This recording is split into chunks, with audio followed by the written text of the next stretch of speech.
एक friend notification की आवाज गूंजी। जांग शिवे का पहला रिएक्शन था इसे डायरेक्टली इग्नोर करने का।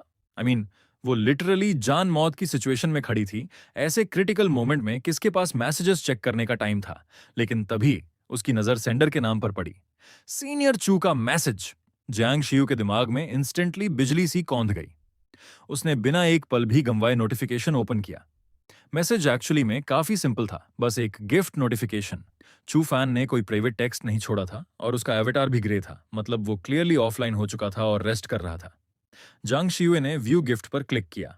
स्क्रीन पर डिटेल्स पॉपअप हुई। Item bronze waste token, category prop, origin blood cursed world. Effect equip करने पर यह इंटरनल ब्लड कर्स को एक्टिवेट करता है और रीडिंग चंगडू सराउंडिंग के वेंजफुल गोस्ट को डिटर करता है। डिस्क्रिप्शन में लिखा था, चू कैरेक्टर से एंग्रेव्ड एक ब्रॉन्ज वेस्ट टोकन। टोकन काफी पुराना और वेदर्ड दिख रहा है, लेकिन इसका सिग्निफिकेंस आज भी उतना ही ब्राइट और पावरफुल है। ये डिटेल्स पढ़ते ही जांग शियुए की आंखें इंस्टेंटली चमक उठीं। अपर कैपिटल में चू सरनेम, मतलब ड्यूक जेन की, चू फैमिली। ये वो एक्सट्रीमली हिडन इंफॉर्मेशन था जिसे उसने अपनी पास्ट लाइफ की मेमोरीज को बार बार स्कैन करके सबसे ऑब्सक्योर और फॉरगॉटन कॉर्नर से निकाला था। लेकिन इसके लिए उसके पास ज्यादा टाइम नहीं था। आसमान तेजी से डार्कन हो रहा था। सराउंडिंग का टेम्परेचर अचानक प्लमेट कर गया था। The night parade of 100 ghost बस शुरू ही होने वाली थी। जांग शिवे ने बिना एक सेकंड भी हेजिटेट किए बाईशाओ का हाथ पकड़ा और पूरी स्पीड से रन कर पड़ी। पीछे खड़े बाकी दो रिकॉर्डिनेटर्स भी इंस्टेंटली उनके पीछे भागे। आखिरकार जैसे ही दिन की लास्ट स्कारलेट सनलाइट गायब होने वाली थी, जांग शियुए डुकजन के मैंशन के ग्रैंड गेट्स पर पहुंची और जोर जोर से नॉकिंग शुरू कर दी। अंदर से एक एरोगेंट आवाज गूंजी, रात हो गई है। किस बेवकूफ ने ड्यूक जन के गेट पर हंगामा करने की हिम्मत की? एक गेट कीपर सर्वेंट ने डोर को थोड़ा सा क्रैक किया और ऊपर से उन्हें घूरने लगा। जब उसे लगा कि ये कोई नोबल या हाई ऑफिशियल नहीं है, तो वो इमीडिएटली डोर क्लोज करने की कोशिश करने लगा। लेकिन जियांग शिव ने इंस्टेंटली उस ब्रॉन्ज टोकन को हवा में ऊपर उठा दिया। कोल्ड मूनलाइट की रोशनी में वो टोकन एक मिस्टीरियस और ईरी ग्लो इमिट करने लगा। गेटकीपर का हाथ हवा में ही फ्रीज हो गया। ये टोकन कैसे? ठीक उसी मोमेंट दूर से एक टेरिफाइंग यिन विंड उठी और दूर से ही वेंसफुल घोस्ट्स की चिल्लिंग वेल्स सुनाई देने लगी। गेटकीपर ने इंस्टेंटली अपना एक्सप्रेशन बदला, फ्राउन किया और डोर को थोड़ा और खोलकर जांग शिवे को अंदर आने का इशारा किया। जो पीछे खड़े हैं वो भी तुम्हारे साथ हैं? जांग शिवे ने पीछे प्लीडिंग कर रहे उन दोनों रीइंकार्नेटर्स की तरफ देखा, क्विकली सिचुएशन वे की और नॉड कर दिया। फिलहाल जितने ज्यादा लोग उतने ज्यादा सर्वाइवल चांसेस। जैसे ही ग्रैंड गेट्स बंद हुए, बाहर की यिन विंड इंस्टेंटली वैनिश हो गई। गोस्ट की वेल्स 90% तक कम हो गईं। अंदर का एटमॉस्फेयर बिल्कुल अलग लग रहा था, जैसे बाहर की दुनिया और ये मैंशन दो कंप्लीटली डिफरेंट रेल्म्स हों। टोकन मुझे दे दो, गेटकीपर ने जांग शिवे की तरफ देखा। तुम लोग क्लियरली इस टोकन के ओरिजिनल ओनर्स नहीं हो। इसे कैसे हैंडल करना है ये मुझे अपने मास्टर्स को रिपोर्ट करना होगा। उसकी सेंसेस ने टोकन के अंदर फ्लो कर रहे प्योर ब्लड कर्स को फील किया था। ऐसा ऑरा उसे सिर्फ चू फैमिली के डायरेक्ट डिसेंडेंट्स के पास ही फील होता था। जांग शिवे थोड़ा पीछे हटी। गेट कीपर पर भरोसा नहीं था कि वो टोकन लेकर धोखा ना दे दे। फिर उसने केयरफुली टोकन आगे बढ़ाया। गेट कीपर ने उसे बोथ हैंड से एक्सट्रीमली रिस्पेक्टफुली रिसीव किया। उसके एक्सप्रेशन में डिसरिस्पेक्ट का जरा भी ट्रेस नहीं था। ये उसके मास्टर्स के प्रति एक डीप हार्टफेल्ट रेवरेंस था। बिना एक वर्ड बोले वो इंस्टेंटली मुड़ा और मैंशन के डीप इंटीरियर्स की तरफ वॉक करने लगा, जांग शियुए और बाकियों को कंप्लीटली इग्नोर करते हुए। ये पूरा सीक्वेंस लाइव स्ट्रीम व्यूअर्स के दिमाग के उड़ा दिया। शॉक। एलियन स्पेक्टेटर्स चीख उठे, हम नहीं मरेंगे, मेरी क्लैन सिस्टर जिंदा रहेगी। ब्लड कर्स्ड वर्ल्ड, अपर कैपिटल चू फैमिली, वो तो उस जोन में एंटर कर गई जहां मोर्टेलिटी रेट ऑलमोस्ट 90% है। बहुत अच्छा, लगता है हेवनली डाओ भी इन ह्यूमंस कम के साथ नहीं है। वुल्फ देन से निकले और सीधे टाइगर्स लेयर में गिर गए। एलियंस एक्साइटमेंट में चिल्ला रहे थे। मीनवाइल ड्यूक जेन्स रेजिडेंस के लग्जूरियस हॉल के अंदर वो ब्रॉन्ज टोकन, जो कभी देखा नहीं गया था लेकिन जिसमें चू फैमिली का प्योरेस्ट ब्लड कर्स था, ने इंस्टेंटली सभी डायरेक्ट मेंबर्स को अलार्म कर दिया था। वो सब हीटेड डिबेट कर रहे थे, लेकिन कोई भी आइडेंटिफाई नहीं कर पा रहा था कि ये टोकन किसका है। एक बात पक्की थी, इस टोकन का ओरिजिनल ओनर चू फैमिली में एक्सट्रीमली हाई स्टेटस रखता होगा, वरना ब्लड कर्स इतना प्योर कैसे हो सकता था? And the wear and tear से लग रहा है कि ये किसी एंशिएंट जनरेशन का है। क्यों ना हम उन ड्रिफ्टर से पूछ लें जिन्होंने ये टोकन लाया है, किसी ने सजेस्ट किया। अगर हमें ओरिजिनल ओनर का नाम पता चल जाए तो हम एग्जैक्टली आइडेंटिफाई कर लेंगे कि ये किस चू एंसेस्टर का है। तभी एक नर्वस यंग मेंबर ने विस्पर किया, क्या ये एंसेस्टर चू फैन का टोकन हो सकता है? जैसे ही ये नाम बोला गया, पूरा हॉल डेथली साइलेंट हो गया। सबके चेहरे पर मिक्स्ड एक्सप्रेशंस थे, कुछ में ऑ था, कुछ में फियर था, लेकिन ज्यादातर में डीप रेवरेंस था। एक एल्डर ने काल्मली कहा, पॉसिबिलिटी कम है। तभी हॉल के एंट्रेंस से एक white heard, white bearded Elder slowly walk करते हुए अंदर आया। उन्हें देखते ही सबके स्पाइन स्ट्रेट हो गए। सबने रिस्पेक्टफुली रास्ता दिया। एल्डर मेन सीट पर बैठे और तभी सबने रिलीफ की सांस ली। Greetings family head. ये चू फैमिली के करंट हेड थे। जिंग किंगडम के 12 ड्यूक्स में से एक, ड्यूक जेन चूशन है। क्लैन रिकॉर्ड्स के मुताबिक एंसेस्टर चू फैन 1000 साल पहले वेनिश हो गए थे। उनकी लास्ट अपीयरेंस तब थी जब उन्होंने फाउंडिंग हाई एम्परर को जिंग किंगडम एस्टैब्लिश करने में हेल्प किया था और डिवाइन आई ब्लड कर्स को बीएन एंसेस्टर को गिफ्ट किया था। उसके बाद वो कंप्लीटली डिसअपियर हो गए। चू शानहे ने स्लोली एक्सप्लेन किया, एंसेस्टर चू फैन को फाइंड करना हर चू फैमिली हेड का लाइफलॉन्ग ड्रीम रहा है। इस टोकन से आइडेंटिटी कंफर्म नहीं हो रही, लेकिन ये पक्का है कि ये हमारे किसी डायरेक्ट एंसेस्टर की रेलिक है। उन 3 ड्रिफ्टर्स का इसे यहां लाना एक मेरिट है। चू शनहे ने वो ब्रॉन्ज टोकन उठाया जिस पर छू इंग्रेव्ड था। उनकी क्लाउडी आईज में एक फेंट लाइट फ्लिकर हुई। 1000 साल बीत गए। आउटर अपीयरेंस से चू फैमिली प्रॉस्पर दिखती है, लेकिन जनरेशंस के साथ हमारे बॉडीज के अंदर का divine I blood curse drastically degrade हो चुका है। आज डायरेक्ट डिसेंडेंट्स में वो ब्लड कर्स 1000 साल पहले के कंपैरिजन में एक्सट्रीमली थिन है। अगर ऐसा ही चलता रहा तो कुछ ही जनरेशंस में ये कंप्लीटली वैनिश हो जाएगा। डिवाइन आई ब्लड कर्स के बिना इस वर्ल्ड में जहां ब्लड कर्स कल्टीवेशन ही सुप्रीम है, चू family slowly but surely decay की तरफ बढ़ेगी। इसलिए इस टोकन का अपीयर होना किसी लाइफ सेविंग मेडिसिन से कम नहीं है।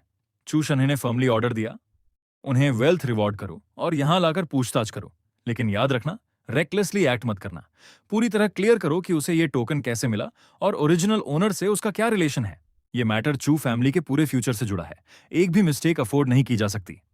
डायरेक्ट मेंबर्स ने इंस्टेंटली अग्री किया। चू शनहे ने नॉड किया।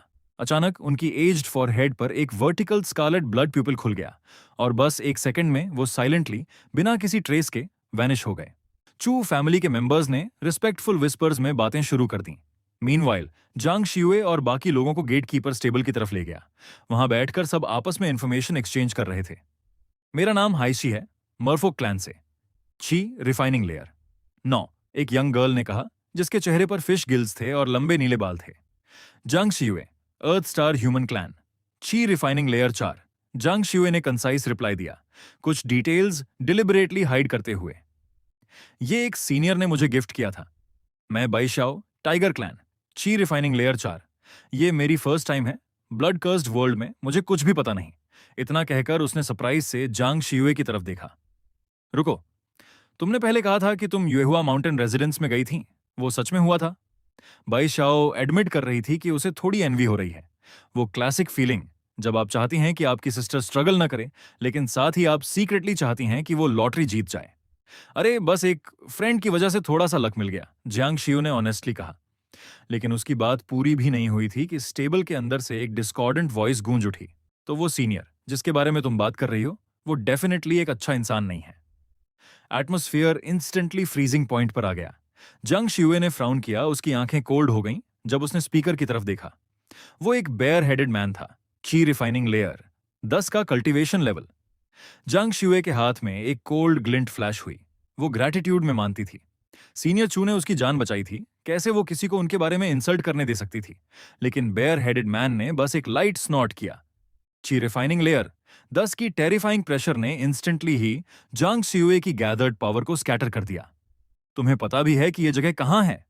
चू फैमिली, वही चू फैमिली जिसके ब्लड कर्स्ड वर्ल्ड के रीइंकार्नेशन मिशंस में मॉर्टलिटी रेट 90% से ऊपर है। जो भी रीइंकार्नेशन कल्टीवेटर्स ने कभी चू फैमिली के लिए सर्वेंट या स्टीवर्ड मिशंस लिए, चाहे वो ची रिफाइनिंग हो या फाउंडेशन एस्टैब्लिशमेंट स्टेज के अंत में बचे हुए 10 से भी कम थे। चू फैमिली के लोग बाहर घूमने वाले वेंचफुल गोस्ट से कहीं ज्यादा टेरिफाइंग हैं। अगर तुमने उन्हें थोड़ा सा भी अनॉय किया तो तुम्हारी बस एक ही किस्मत होगी, casually beaten to death. Bare headed man ने जांग शियुए को डेथली स्टेयर दिया। उसकी आवाज कोल्ड थी और उसमें जेन्युइन फियर की झलक थी। वो पूरी तरह भूल चुका था कि कुछ पल पहले वही था जो पैनिक में ब्लाइंडली भाग रहा था और जांग शियुए के पीछे अंदर आया था। अगर जांग शियुए ना होती तो वो अब तक मर चुका होता। ठीक उसी मोमेंट दूर से फुटस्टेप्स की आवाज आने लगी। चू फैमिली के लोग आ रहे हैं। लाइव स्ट्रीम के एलियन स्पेक्टेटर्स कंप्लीटली एक्साइटेड हो गए। वो बेसब्री से इंतजार कर रहे थे कि जांग शियुए और बाकियों के साथ क्या भयानक होगा। चैट कमेंट्स डेंसली एक्सप्लोड हो गए, लेकिन जैसे जैसे फुटस्टेप्स क्लोजर आने लगी, कमेंट्स ग्रेजुअली थिन होते गए और आखिर में चैट कंप्लीटली साइलेंट हो गया। सब इंतजार कर रहे थे ये जानने के लिए कि चू फैमिली जांग शियुए और उनके ग्रुप के साथ कैसे बर्ताव करेगा। स्टेबल के अंदर बेयर हेडेड मैन क्वाइट हो गया। उसकी आंखों में अब कोई रिजेंटमेंट नहीं थी। वो बस कोने में सिकुड़ गया, सिर झुकाए हुए। हाई शी भी सबकॉन्शियसली जांग शियुए और बाई शाओ के करीब सरक गई। क्या सच में चू फैमिली इतने टेरिफाइंग है? जांग शियुए ने गहरी सांस ली, खुद को तैयार करते हुए स्टेबल एंट्रेंस की तरफ देखा। उसकी पास्ट लाइफ में उसे ब्लड कर्सड वर्ल्ड के बारे में ज्यादा पता नहीं था। चू फैमिली के बारे में वो फर्स्ट टाइम सुन रही थी, लेकिन बेयर हेडेड मैन के टेरिफाइड एक्सप्रेशन को देखकर लग रहा था कि असली खतरा तो अब शुरू हो रहा है। बाई शाओ ने गला सूखता हुआ महसूस किया। फाइट के लिए प्रिपेयर होते हुए वो धीरे धीरे जांग शियुए के पास सरकने लगी। सबकी नजरें स्टेबल डोर्स पर टिकी हुई थीं।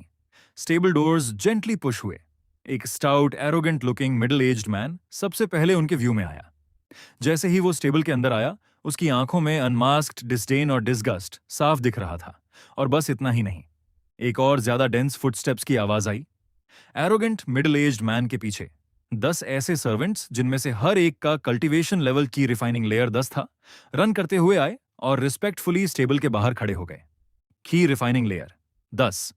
किसी भी लोअर टियर प्लैनेट पर बाहर की दुनिया में ये सुप्रीम एक्सपर्ट्स माने जाते, लेकिन ब्लड कर्स्ड वर्ल्ड में वो बस चू फैमिली के लोली सर्वेंट्स के तौर पर काम कर सकते थे। मिडिल एज्ड मैन की कोल्ड गेज ने पूरे रूम को स्वीप किया। अभी किसने वेस्ट टोकन निकाला था? चू फैमिली हमेशा से ही एक्सक्लूजनरी रही है। अपने सर्वेंट्स के प्रति वो रिलेटिवली टॉलरेंट हैं, लेकिन आउटसाइडर्स के प्रति उनका एटीट्यूड हमेशा से एरोगेंस और इंडिफरेंस का रहा है। यही एक मुख्य वजह है चू फैमिली के मिशंस में एक्सट्रीमली हाई मोर्टेलिटी रेट की। स्टेबल के अंदर एटमॉस्फेयर आइसी हो गया। कोई भी बोलने की हिम्मत नहीं कर रहा था। बेयर हेडेड मैन ने टीथ ग्रिट किए, अचानक खड़ा हुआ और जांग शियुए की तरफ जोर से इशारा किया। वो है, उसी ने अभी टोकन निकाला था। एक फोनिंग स्माइल उसके चेहरे पर आ गई, जिसमें उस कोल्ड हॉस्टिलिटी का जरा भी निशान नहीं था जो उसने पहले जांग शियुए के सामने दिखाया था। जांग शियुए की सांस अटक गई। उसके छोटे हाथ, जो तनाव में कसे हुए थे, पसीने से भीग गए। लेकिन उसकी पास्ट लाइफ के एक्सपीरियंसेस ने उसे कंपोजर खोने से रोका। एक गहरी सांस लेते हुए जांग शियुए खड़ी हुई और काल्मली कहा, हां, मैंने ही निकाला था। मिडिल एज्ड मैन ने नॉड किया जैसे ही वो खड़ी हुई और सीधे उसकी तरफ बढ़ने लगा। जांग शियुए का दिल तेजी से धड़कने लगा। उसने किसी भी पॉसिबल रेजिस्टेंस के लिए तैयारी कर ली। जैसे जैसे वो करीब आ रहा था, जांग शियुए ने सांस रोके पूरी तरह से फोकस किया। अचानक मिडिल एज्ड मैन एक वार्म स्माइल में टूट गया। तो ये तुम हो, यंग फ्रेंड, जिसने हमारे चू फैमिली एंसेस्टर का वेस्ट टोकन वापस भेजा। इसके लिए तुमने हमारे फैमिली पर एक बड़ा फेवर किया है। कृपया इस बूढ़े आदमी के साथ चलो। बैंक्वेट ऑलरेडी तैयार है और हम बस तुम्हारे आने का इंतजार कर रहे थे ताकि फीस्ट शुरू हो सके। पूरा इलाका एकदम से मृत सा शांत हो गया।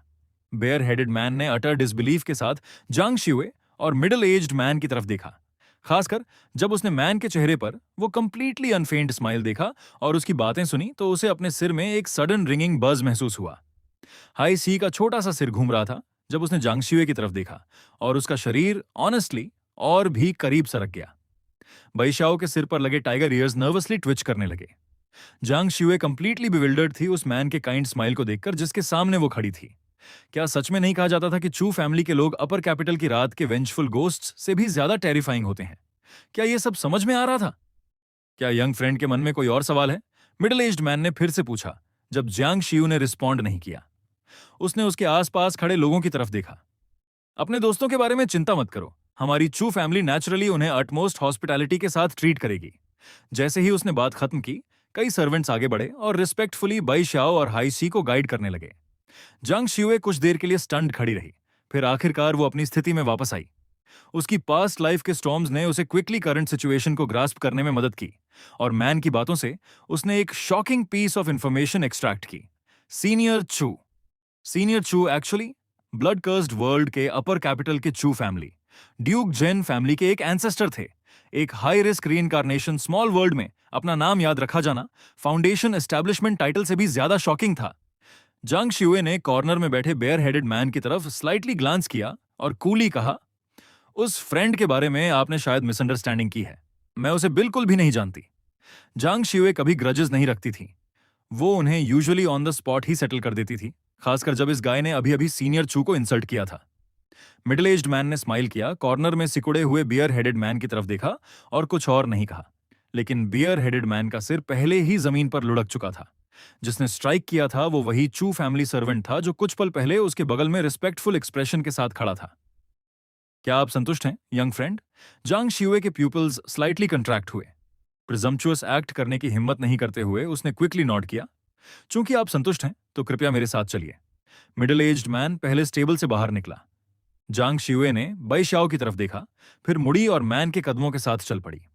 चू फैमिली के एक कोर्टयार्ड के अंदर लाइवली बैंक्वेट जांग शिवे और मिडिल एज्ड मैन के अराइवल के साथ पूरी तरह से अनफोल्ड हो गया। सभी काइंड्स के प्रेशियस इंग्रेडिएंट्स ऐसे सर्व किए गए जैसे उनकी कोई कीमत ही ना हो। जांग शिवे ने बहुत रिजर्वडली खाया। जब मिडिल एज्ड मैन को लगा कि एटमॉस्फेयर काफी सेटल हो गया है, तो उसने हैंड रेज करके क्वाइट का सिग्नल दिया। बैंक्वेट इंस्टेंटली साइलेंट हो गया। बैंक्वेट पर मौजूद हर चू फैमिली मेंबर ने सिमल्टेनियसली जांग शिवे की तरफ अपनी नजरें घुमा दी। मिडिल एज्ड मैन ने स्लोली बोलना शुरू किया।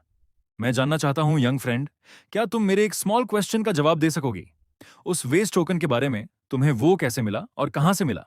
नेक्स्ट पार्ट के लिए कमेंट में पार्ट 3 लिखो, 100 लाइक्स कंप्लीट करो और मैं नेक्स्ट पार्ट अपलोड कर दूंगा।